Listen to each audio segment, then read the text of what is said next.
Оқу құралдары. Сәлем, балақай. Оқушыға қандай заттар керек? Оның үстелінде қандай оқу құралдары жатады? Кел, бірге көрейік. Әліппе. Балаларды әріптермен таныстырады. Дәптер. Оған оқушы жазу жазады. Қалам. Онымен дәптерге жазуға болады. Қарындашпен сурет салуға, сызуға болады. Өшіргіш.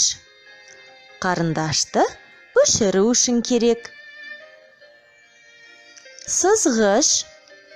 Сызықтарды түзу сызу үшін керек.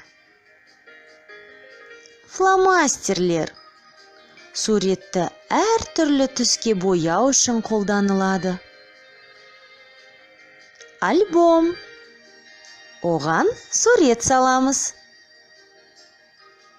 Акварель бояулары және қылқалам.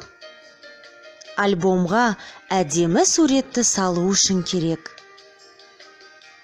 Желім. Қағазды жабыстыру үшін керек. Қайшы. Қағазды кесу үшін керек.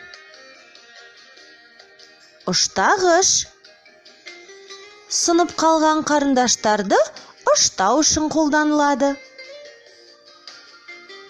Қаламсауыт. Оның ішіне қарындаш, қалам, сызғыш және өшіргіш саламыз. Енді сен оқу құралдарын білесің. Онда бірнеше сұраққа жауап бер. Қарындашты өшіру үшін не керек? Өте жақсы. Өшіргіш.